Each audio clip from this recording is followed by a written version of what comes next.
Hello नमस्कार दोस्तों, स्वागत करते हैं आप सभी का आपका अपने यूट्यूब चैनल बताएं स्टडी अप पर।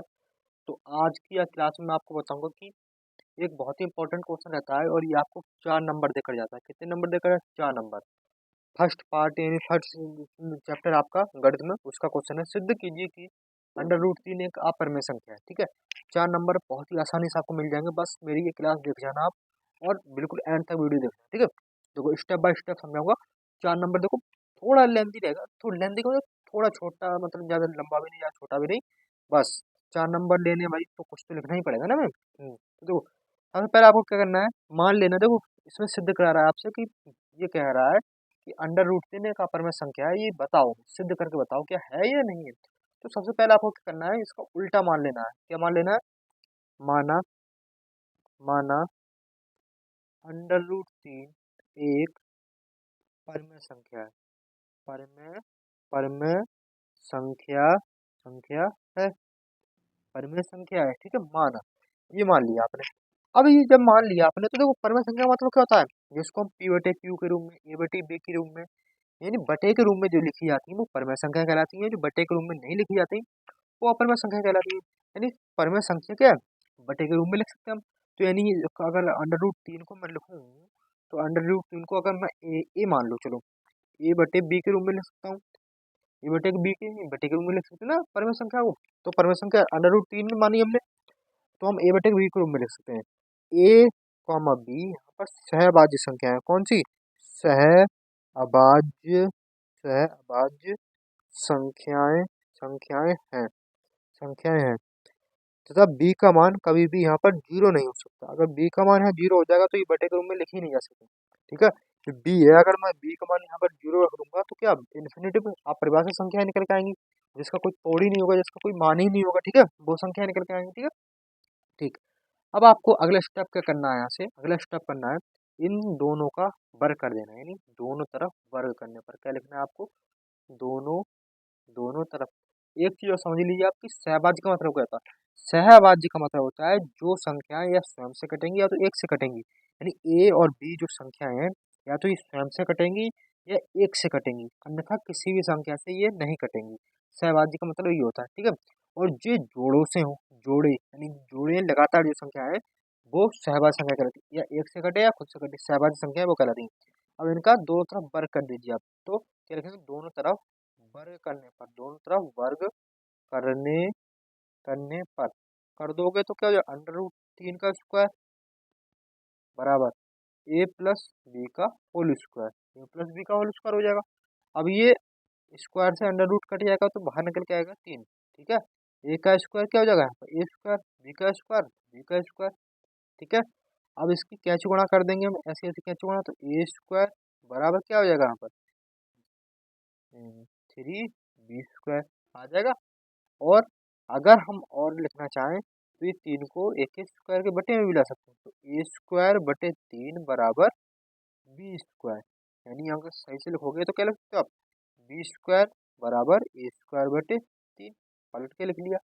अब आपने यहाँ पर देखा कि जो a² है, जो a² है वो 3 से क्या विभाज्य है?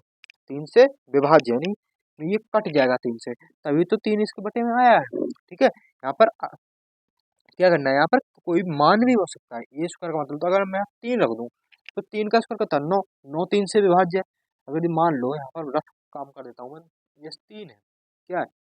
ये 1² बटे 3 है, a² बटे 3 है। अगर हम 3 का स्क्वायर कर दें तो क्या 3 का स्क्वायर 9 होता है, तो 9 3 से नहीं कटेगा? 3 से नहीं कटेगा? ठीक है, कटेगा ना। ऐसे ही यहाँ पर a² बटे 3 है, तो यहाँ पर a 3 से कटेगा, ये 3 से कटेगा। तो यानी अब लिखेंगे क्योंकि क्योंकि a² 3 से विभाज्य है। क्या है? 3 से विभाज्य है। जब a² 3 से विभाज्य है तो ए भी तो 3 से विभाज्य होगा। मैंने आपको बताया कि a² का 3 का स्क्वायर करोगे तो 9 होता है, 9 3 से कट रहा है। तो जब 9 3 से कट रहा है तो क्या 3 3 से नहीं कटेगा? 3 3 से नहीं कटेगा, तब भी कटेगा 3। तो करेंगे, तो ए भी तो ए भी 3 से विभाज्य होगा, विभाज्य होगा, विभाज्य होगा। ठीक है, और आपने ए को तो 3 से विभाज्य करवा दिया। अगर आपने यहाँ पर बी को 3 से विभाज्य और करवा दिया तो क्या होगी, ये अपरिमेय संख्या हो जाएगी, क्योंकि बी को हम 3 से विभाज्य करवा देंगे। बी को देखो, ए को तो हमने 3 से विभाज्य करवा दिया, अगर हम बी को 3 से विभाज्य करवा दें तो क्या होगा, ये अपरिमेय संख्या हो जाएगी। परिमेय संख्या क्यों नहीं होगी, क्योंकि अभी मैंने लिखा है कि अंडर रूट 3 अपरिमेय संख्या है, जिसको हम ए बटे बी के रूप में लिख सकते हैं, जहाँ ए और बी सहभाज्य संख्या है। सहभाज्य संख्या कौन सी होती है, जो एक से कटे या स्वयं से कटे और किसी से नहीं कटे।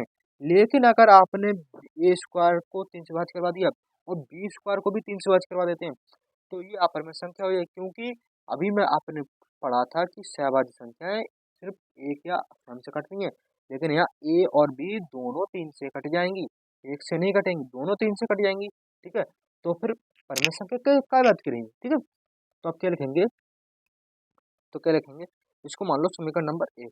ठीक है, समीकरण नंबर 1 तो लिखो, समीकरण नंबर 1 में, समीकरण नंबर 1 में ए बराबर ए, यानी ए बराबर जिसका हम प्रूफ कर रहे हैं, अंडर रूट 3 का, वो एक नंबर लेंगे और कोई भी हम अपनी तरफ से कुछ मतलब कोई भी अल्फाबेट सोच लेंगे। जैसे ए और बी चल रहा है तो यहाँ पर सी ले लेते हैं, सी। तो ए बराबर 3c रखने रखने पर रखने पर किसमें, समीकरण नंबर 1 में।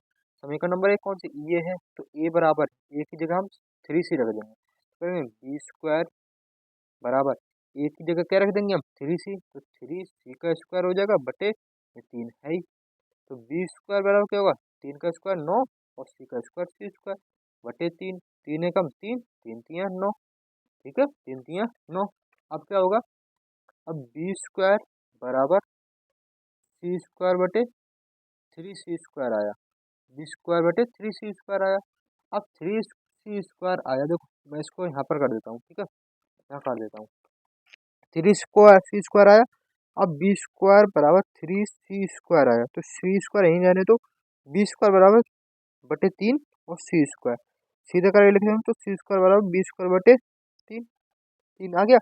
अब देखो, बी को भी आपने 3 से विभाज्य करवा दिया, बी को भी क्या करवा दिया आपने, 3 से विभाज्य करवा दिया। जब बी को 3 से विभाज्य करवा दिया, बी स्क्वायर को 3 से विभाज्य करवा दिया, तो बी भी 3 से विभाज्य होगा, बी भी 3 से विभाज्य होगा।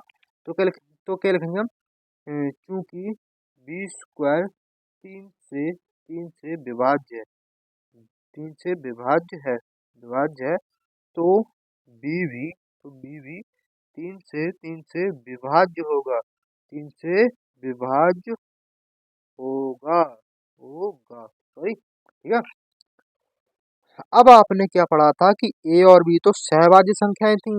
सहभाज्य संख्या कौन सी होती है, जो स्वयं से कटे हैं या एक से कटे हैं, लेकिन यहाँ तो ए और बी दोनों 3 से कट गई, दोनों 3 से कट गई, दोनों 3 से कट गई, तो ये सहभाज्य संख्या कहाँ रही, तो ये सहभाज्य संख्या कहाँ रही। तो हम क्या लिखेंगे, हमारी मान्यता गलत थी, इसके नीचे लिखना है सब आपको, मेरे पास जगह नहीं है तो इसके बराबर से लिख रहा हूँ, आपको सब नीचे लिखना है। ठीक है, हमारी मान्यता गलत थी, हमारी मान्यता गलत थी, अतः अंडर रूट तीन एक अपरिमेय अपरिमेय संख्या संख्या है। ठीक है, आंसर और हैंस प्रूव्ड। ठीक है, हैंस प्रूव्ड।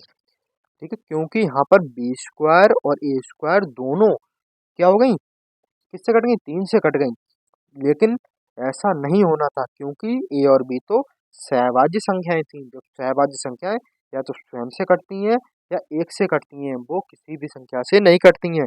इसीलिए ये हमारी अवधारणा गलत थी कि अंडर रूट 3 एक अपरिमेय संख्या है, क्योंकि ये एक अपरिमेय संख्या है।